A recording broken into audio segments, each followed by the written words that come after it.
अच्छा, आज मैंने आपको जैसे कि पोर्शंस बताए थे।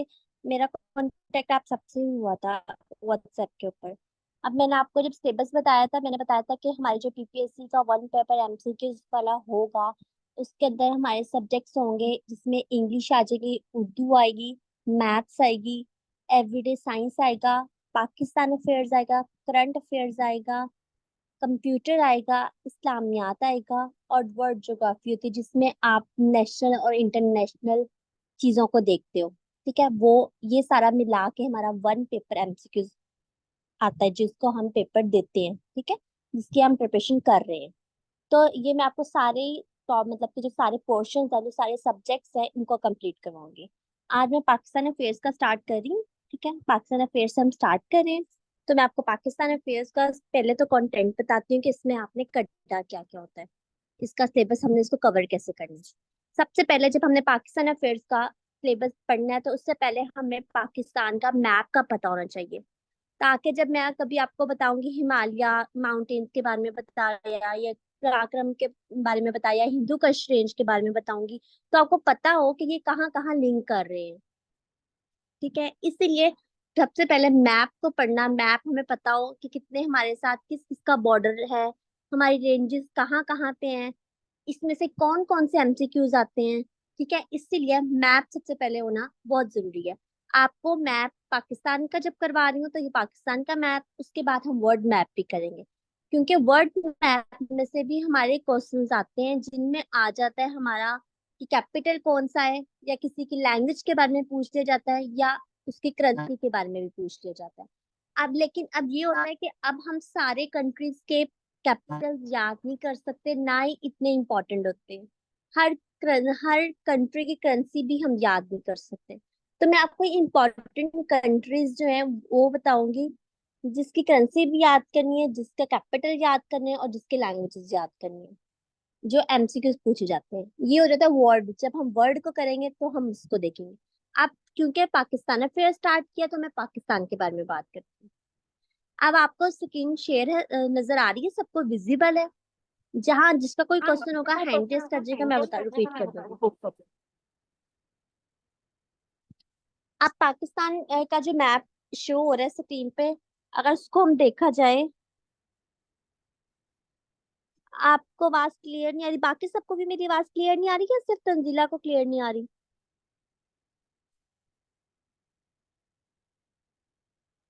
क्लियर है रिमशा, बिल्कुल क्लियर। बाकी सबको आवाज क्लियर है? जी जी, बिल्कुल क्लियर। तंजीला, फिर आपका कोई इंटरनेट का, मैम फिर उनका इंटरनेट का प्रॉब्लम होगा तो उनको मेरी आवाज क्लियर नहीं आ रही। आप कंटिन्यू अपना अगर आपने, आप कंटिन्यू करें, अगर कुछ हुआ तो मैं आपको बता दूँ। ठीक है मैम। अच्छा, अब मैं आपको पाकिस्तान का मैप जैसे नजर आ रहा है, यहाँ से अगर हम देखें तो ये मैप है। तो इसके साथ सबसे पहले इंडिया, जो हमें सबको पता है इंडिया का, फिर चाइना आ जाता है। ठीक है, फिर अफगानिस्तान और ईरान। ठीक है, इसका मतलब कि हमारे साथ चार कंट्रीज अटैच है। ठीक है, अब इन चार कंट्रीज हमें पता हो किस प्रोविंस के साथ, मतलब कि हमारे जो पाकिस्तान की प्रोविंस हैं उनमें कहाँ अटैच। पंजाब का, जैसे आपको पता है पंजाब के साथ इंडिया अटैच होता है, हमारा बॉर्डर भी है लाहौर में इनका। ठीक है, पंजाब का। फिर हम उसके आगे जब जाते रहते हैं ना, यहाँ से ये देखो जैसे मूव कर रहे हैं, तो जैसे जैसे हम ऊपर जाते हैं ना तो आ जाता है हिमालय। हिमालयाज होते जो हम इस्लामाबाद में जब हम जाते हैं तो मार्गला हिल स्टार्ट होती है, उसको जो मार्गला हिल स्टार्ट होती है ना उसको लेस हिमालयाज कहते हैं। ये एमसीक्यू मैं बाद में करवाती हूँ, एक दफा मैप समझ लो। ये जो मार्गला हिल्स वाला है ना, ये पेपर में एमसीक्यूज आया हुआ है। ठीक है, ये आया था पेपर में, सोशल वेलफेयर ऑफिसर के पेपर में और पारोल ऑफिसर के पेपर में एमसीक्यूज था। लेकिन मैं एमसीक्यूज बाद में बताती हूँ, तो हम मैप को पहले देख लेते हैं। ठीक है, यहाँ से इंडिया स्टार्ट हुआ, इंडिया जा रहा है। ठीक है, हिमालय रेंजेस शुरू हो गए इस्लामाबाद वाली साइड से, जब स्टार्ट हो जाती है इस्लामाबाद, क्योंकि एक मेन है तो आप सबको पता होगा कि वहां पे माउंटेन्स है। वो स्टार्ट होती है कलर का हार्ट से, तो ये वो उससे हम कहते हैं हिमालयास। ऐसे जैसे हम जाते रहते हैं ऊपर की तरफ, जाते रहते हैं, हम जाते हैं तो चाइना बॉर्डर, बाबूसर टॉप के आगे जाके चाइना का बॉर्डर आता है, सबको पता होगा। तो वहां पे क्या रहता है, चाइना आ जाती है। चाइना के साथ ही कराक्रम की रेंजेस शुरू हो जाती है। ठीक है, कराक्रम है हमारी जो सबसे बड़ी माउंटेन है, ठीक है। गॉडविन ऑस्टन जिसे हम K2 भी कहते हैं, वो कहाँ पे है? कराक्रम में। ठीक है। अब हम यहाँ से चाइना को क्रॉस करते हैं, जब हम नीचे की तरफ फिर आएंगे ना, डाउन आने लग जाएंगे। चाइना टॉप हो गया, अब हमारे नीचे डाउन की तरफ, तो हमारा KPK भी आ जाता है।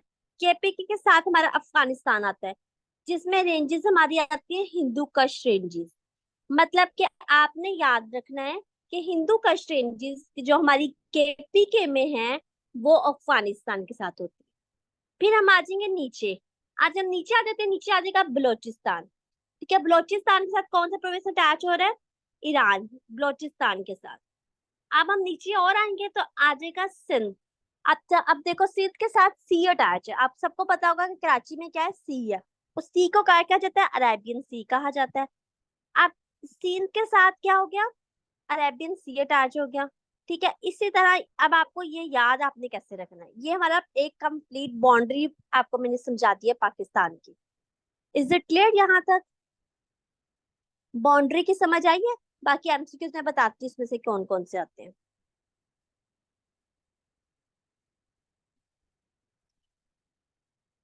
मदिया आपको भी क्लियर है?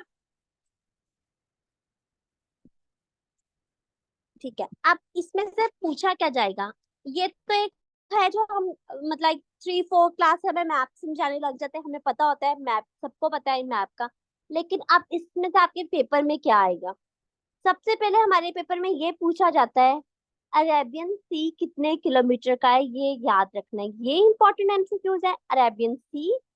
ठीक है। आपसे बॉर्डर्स की लेंथ के बारे में पूछ लिया जाता है कि ईरान का जो बॉर्डर है वो कितने किलोमीटर का है, इंडिया का बॉर्डर कितने किलोमीटर का है, चाइना का कितना है, अफगानिस्तान का कितना। जो मोस्ट इंपॉर्टेंट MCQs है जो आता है वो चाइना के बारे में आ जाता है, और अभी तक जो आया हुआ है, ठीक है, और ईरान के बारे में आया है। अफगानिस्तान और इंडिया के बारे में किलोमीटर की लेंथ वाइज नहीं पूछा गया। हाँ, ये पूछा गया है LOC कितने किलोमीटर की है। LOC किसे कहते हैं? लाइन ऑफ कंट्रोल, उसको मैं बाद में बताती हूँ। तो जो MCQs आपके पास पेपर्स में आए हुए हैं, ठीक है, वो चाइना का आया हुआ है और ईरान का आया हुआ है। लेकिन क्योंकि इसका मतलब हमें यहाँ से ये पता चल गया कि अगर तो चाइना और ईरान के बारे में पूछा गया है ना, तो उसका मतलब ये है कि आपसे कभी भी आगे कमिंग एग्जाम्स में मे बी वो आपका एग्जाम हो, उसमें अफगानिस्तान और इंडिया का भी पूछा जा सकता है। क्योंकि मैंने जैसे ही बताया था आपको, जब मैं आप लोगों को व्हाट्सएप पे बता रही थी कि हम पास्ट पेपर जब करते हैं तो हम उन MCQs को रट्टा लगा लेते हैं कि चाइना की ये लेंथ है। आप पेपर में अगर आपसे पूछ जाए इंडिया की क्या लेंथ है, तो आप सब कंफ्यूज हो जाओगे कि इंडिया का तो मैंने नहीं पढ़ा, वहां तो मैंने पास पेपर की बुक में तो चाइना का पढ़ा हुआ है। तो इसीलिए हमने हर MCQs की डायरेक्शन को कवर करना होता है। MCQs की डायरेक्शन कवर कैसे हो रही है? वो ऐसे हो रही है कि जो चाइना है और ईरान है, ये तो आपके पेपर में आ गया, इसका आपको पता चल गया। अब इसका मतलब है अफगानिस्तान और इंडिया का भी आपको पता होना चाहिए, क्योंकि वो भी पाकिस्तान के बॉर्डर के साथ लिंक कर रहे हैं। तो इनकी आपने कि बॉर्डर की जो लेंथ कितनी है ये आपने याद रखनी है, ये इंपॉर्टेंट चीज है। ठीक है। उसके बाद अब देखो और क्या पूछा जाता है। अब सबसे पहले जो मैंने आपको बताया था हिमालयाज, ठीक है, हिमालयाज के MCQs देखते हैं, हिमालयाज में से कौन कौन से MCQs पूछे जाते हैं।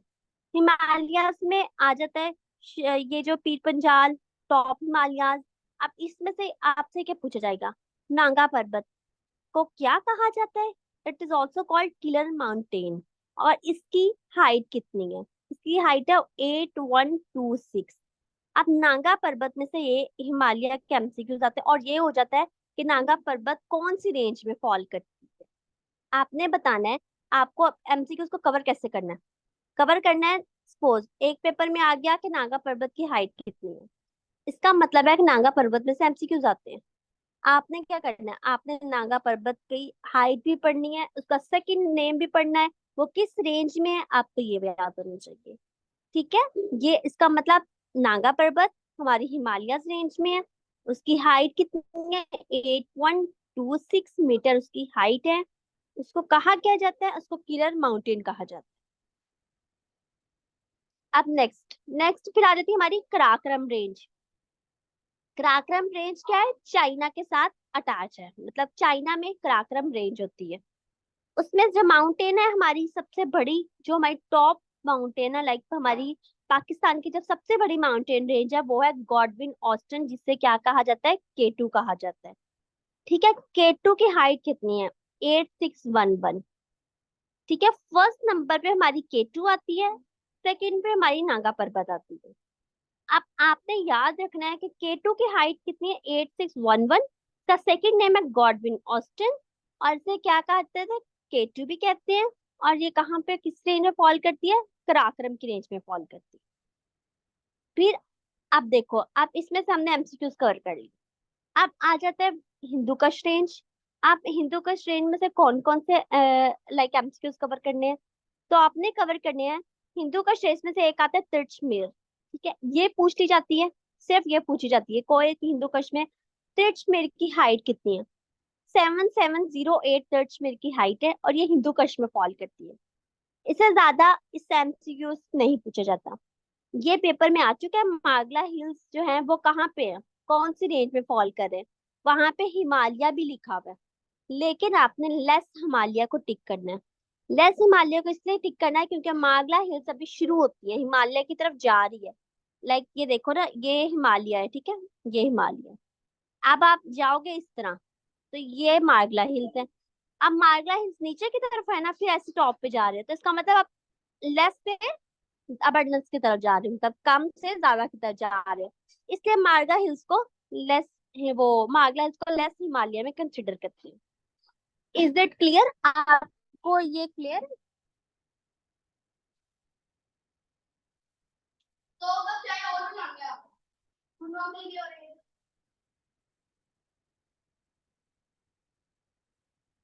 मदीहा आपको भी क्लियर है?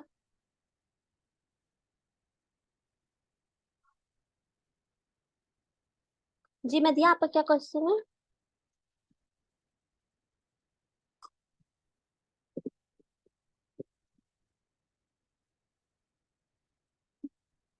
मदीहा, आप अपना क्वेश्चन पूछ लो, चाहे माइक अनम्यूट करके पूछ लो या चाहे मैसेज से पूछ लो, जैसे आप ही दियो। क्योंकि आपका हैंड रेज है, तो इसलिए मुझे लग रहा है कि कोई क्वेश्चन होगा। अस्सलाम वालेकुम वालेकुम अस्सलाम।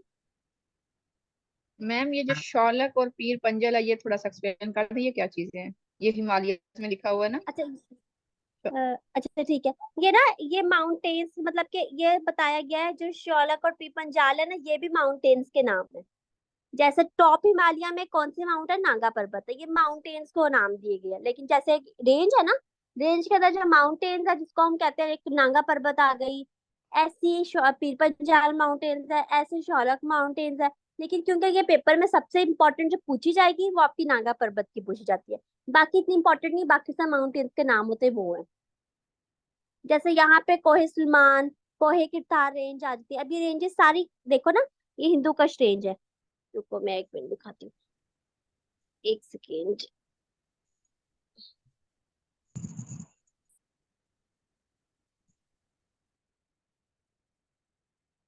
अब ये देखो, ये हिंदू कश की आप अगर देखो जाए, जिसको मैंने आगे एब्रिविएशन में भी लिखा हुआ है, HWKK। HWKK का क्या मतलब है, इसका मैंने नाम रख दिया गया। एच से हिंदू कश, ठीक है, डब्ल्यू से वजीरिस्तान रेंज आ जाती है, फिर कौन सी, फिर कोहे सुलेमान रेंज आ जाती है, फिर कोहे किरतार रेंज आती है। देखो ये रेंज है ना, ये सारी नीचे ऐसे आ रही है। सबसे पहले आ गई ये कोहे हिंदू कश आ गई, जिसमें तिरछमीर आता है।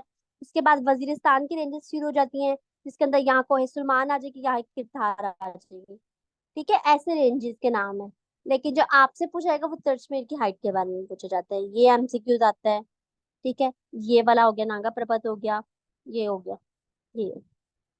अब क्लियर है?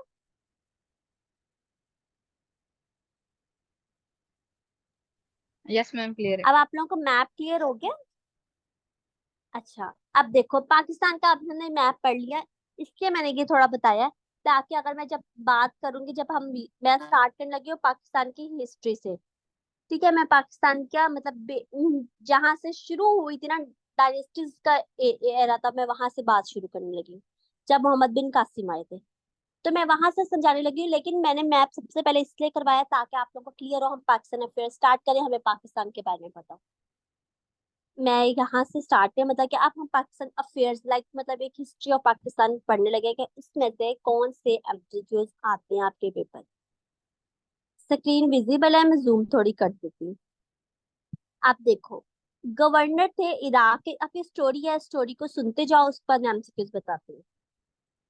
ठीक है, स्टोरी से सुनिए ताकि आप लोगों को माइंड में याद।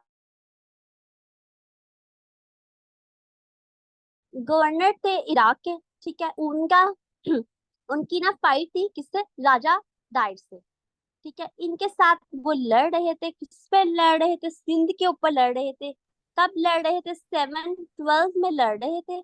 ठीक है, हजाज बिन यूनस यूसुफ किसके साथ, राजा डायर के साथ। अब उन्होंने, वो कौन थे, वो इराक के गवर्नर थे।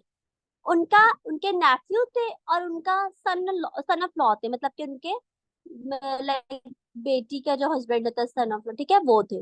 वो उनका नाम क्या था, मोहम्मद बिन कासिम। मोहम्मद बिन कासिम का हम सबको पता है, हम सब ने बुक्स में मोहम्मद बिन कासिम को पढ़ा होगा। उन्होंने सिंध को फतह किया था। ठीक है, किसमें फतह किया था, कौन से एडी में, 712 एडी में किया था। वो 17 साल के थे मोहम्मद बिन कासिम जब उन्होंने सिंध को फतह किया था। और डिफीट किससे उन्होंने किया था, राजा डाहिर को उन्होंने डिफीट किया था। ठीक है, अब इसके बाद, तब किसका दौर था, मोहम्मद बिन कासिम का दौर आ गया। मोहम्मद बिन कासिम के बाद एक शुरू हुई डायनेस्टी शुरू हुई। पहले डायनेस्टी हमारी कौन सी है, गजनवी डायनेस्टी है। मैं आपको डायनेस्टीज पढ़ा रही हूँ, लाइक एरा पढ़ा रही हूँ कि कौन कौन सी हुकूमतें आई थी। ठीक है, अभी पाकिस्तान ही बना, ठीक है, अभी ये पाकिस्तान से पहले की बात है, बहुत पहले की बात सुना रही हूँ मैं आपको, मतलब कि मैं आपसे 712 की बात कर रही हूँ। उसके बाद आई गजनवी डायनेस्टी।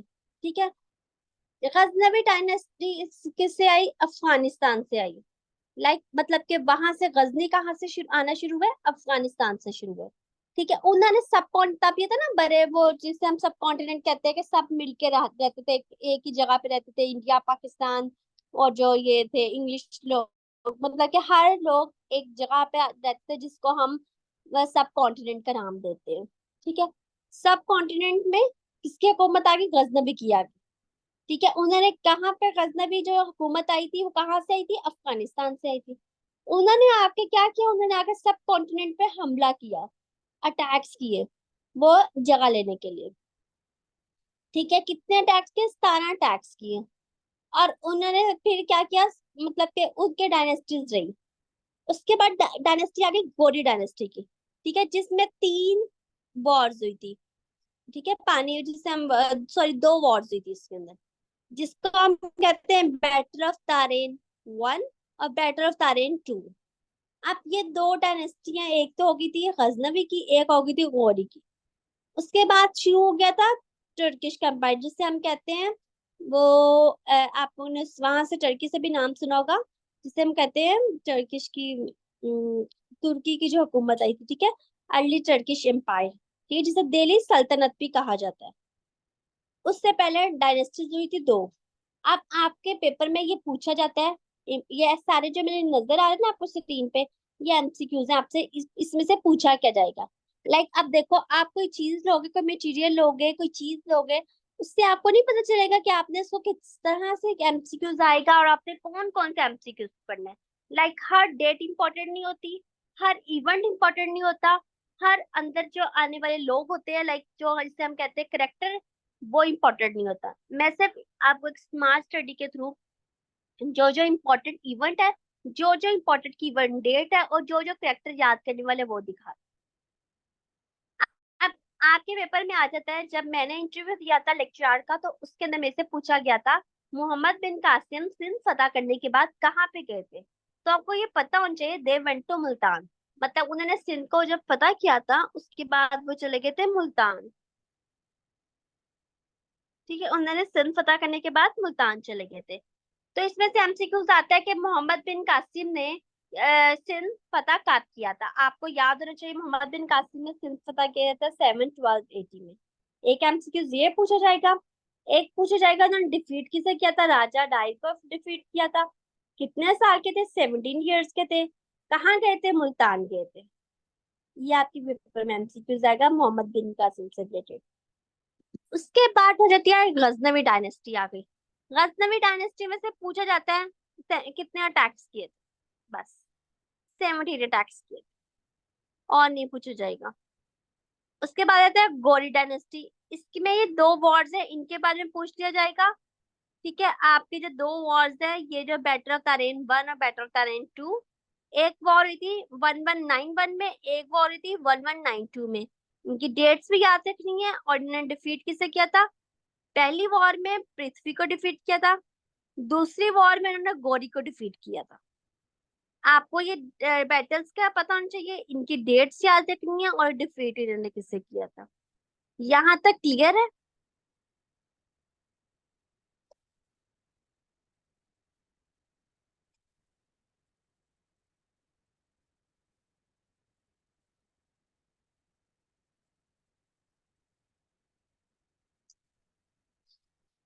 ठीक है, उसके बाद आ जाते हैं हमारी दिल्ली सल्तनत स्टार्ट हो जाती है।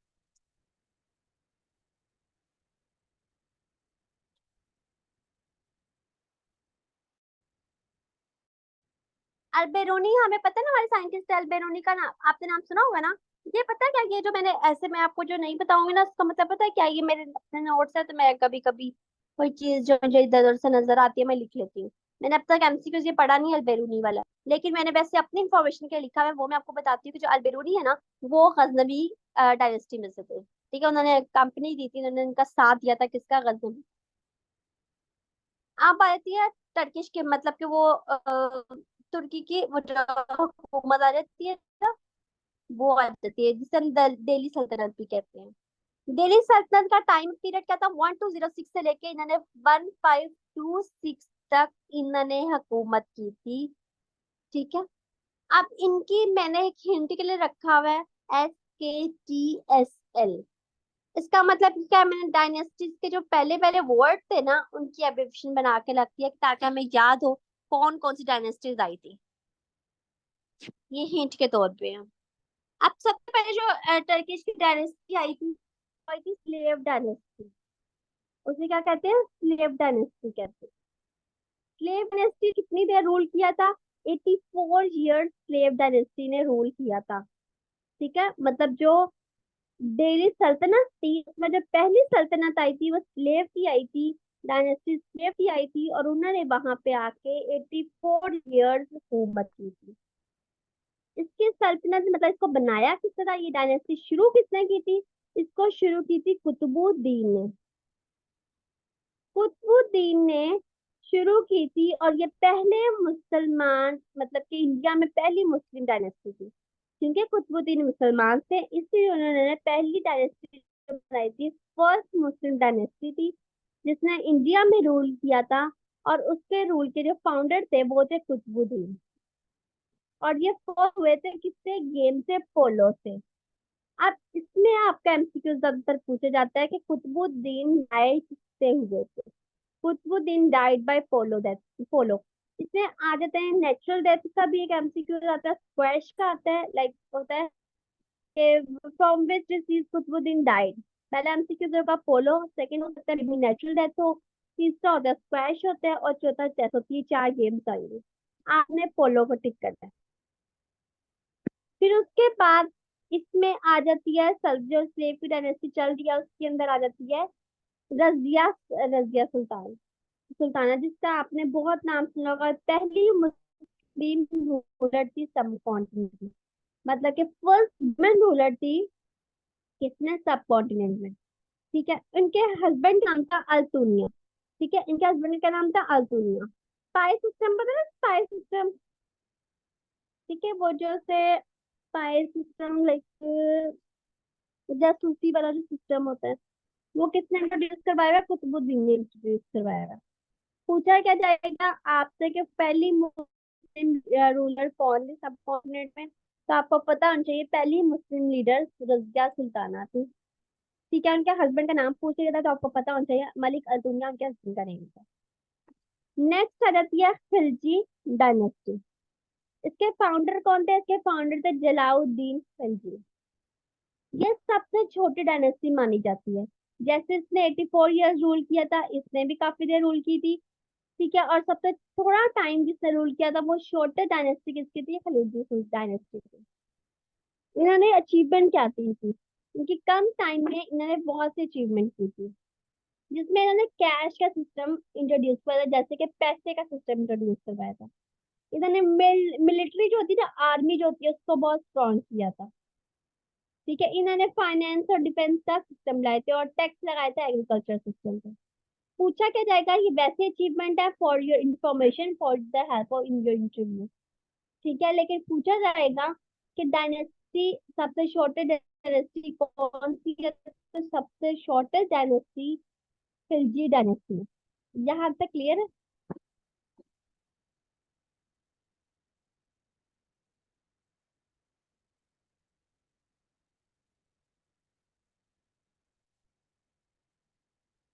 आगे मूव ऑन करूँ?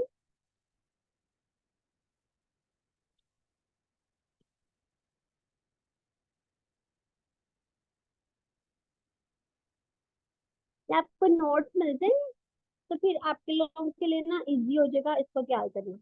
क्या अभी शायद समझ ना आ रही हो, क्योंकि अभी लाइक मैं बता रही हूँ तो मे भी इतना की समझ ना आ रही हो, लेकिन जब एक बार खुद पढ़ोगे ना तो आपको एमसीक्यू याद करना, तो आप लोगों को समझ आ जाएगी पहले कौन कौन सी डायनेस्टीज आई थी, इस तरीके से हमने इसको याद कर लेना। आप आई थी, नेक्स्ट आई थी तुगलक डायनेस्टी। तुगलक डायनेस्टी क्या लॉन्गेस्ट पीरियड है। ठीक है, इसने जिजिया को अबॉलिश किया था, मतलब जिजिया का जो सिस्टम था उसको अबॉलिश किया। ठीक है, और उसके बाद आती है लोधी डायनेस्टी, जिसका हम असल नेम है इब्राहिम लोधी, मतलब कि लोधी डायनेस्टी का फाउंडर कौन है, इब्राहिम लोधी।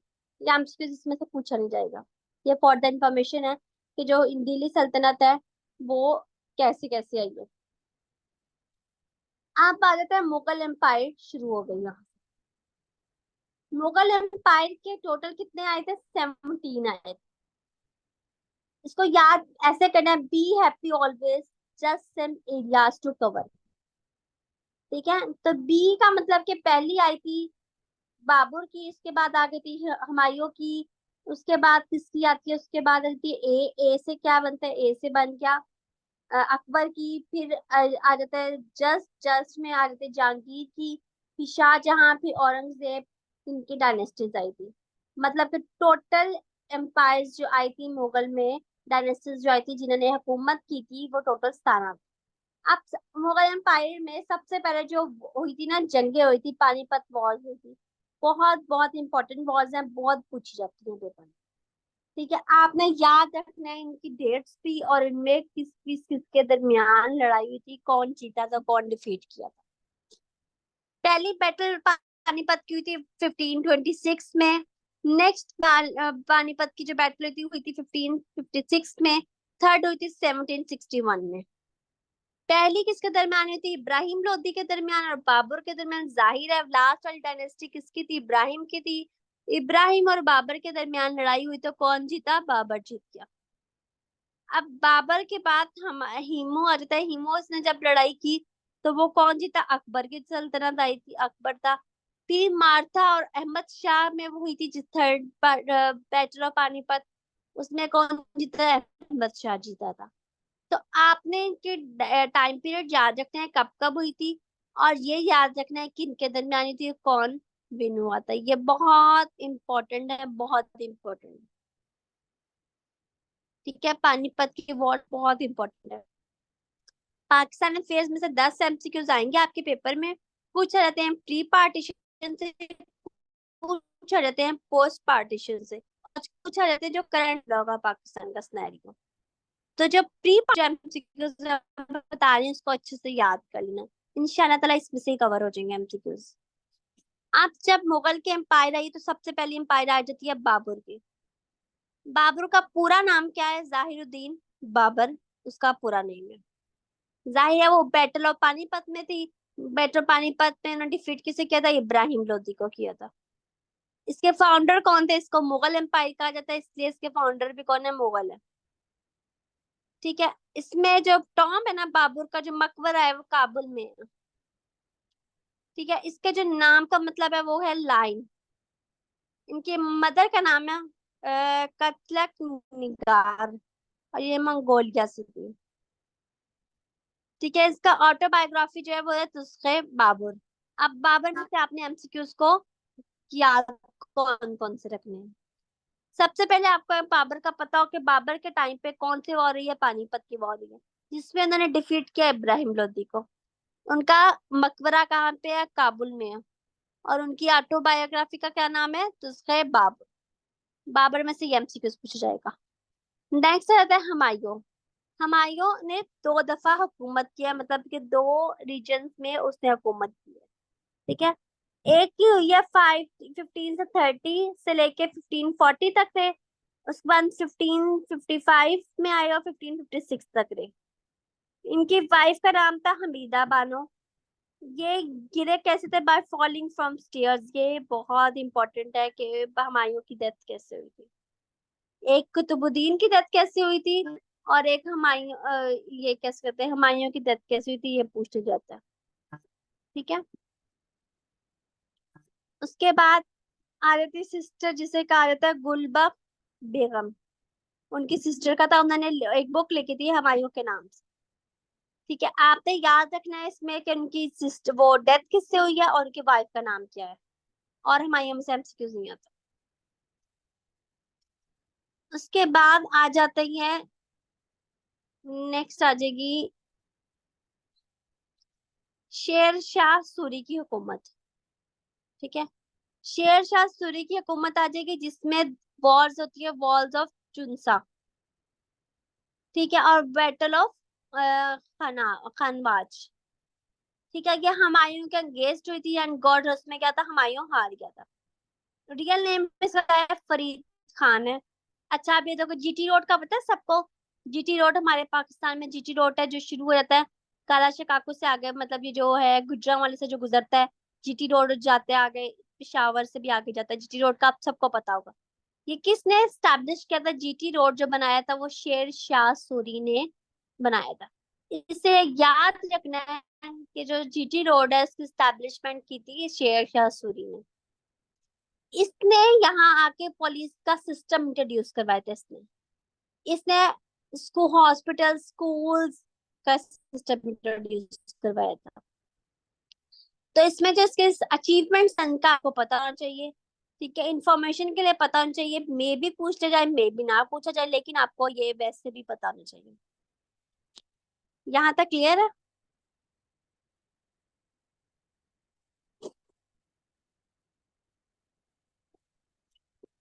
उसके बाद आ जाते हैं अकबर।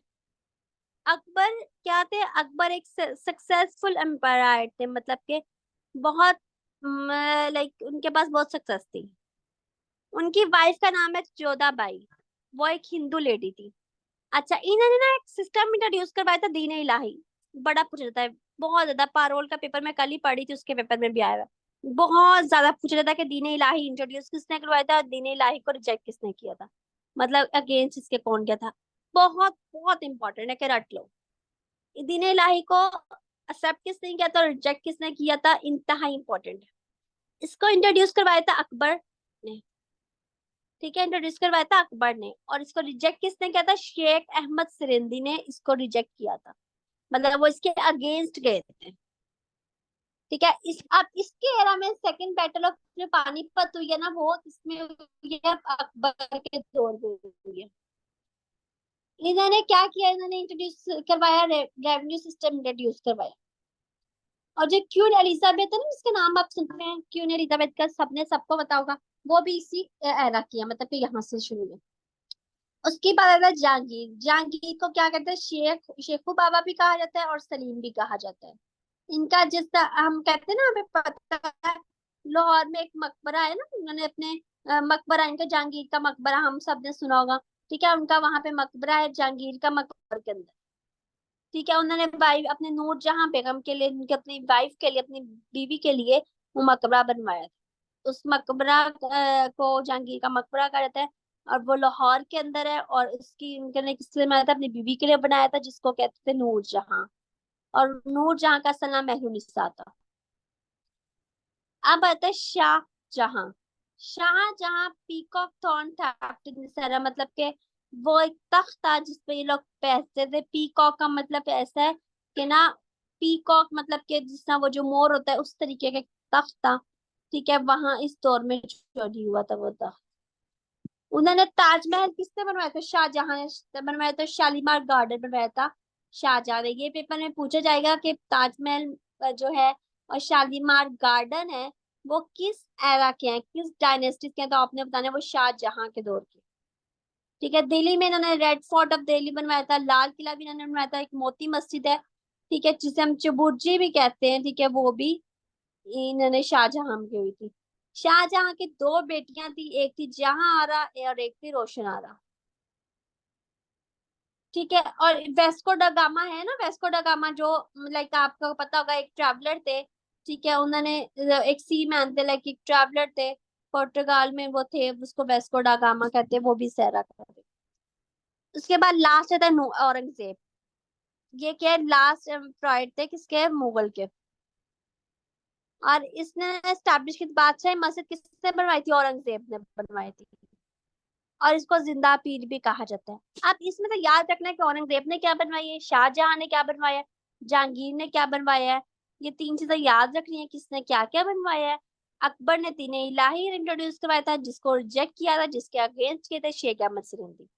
शेर शाह सूरी ने जीटी रोड बनाया था। ठीक है, और उनका असल नाम क्या था, फरीद खान था। फिर आ जाता है हुमायूं।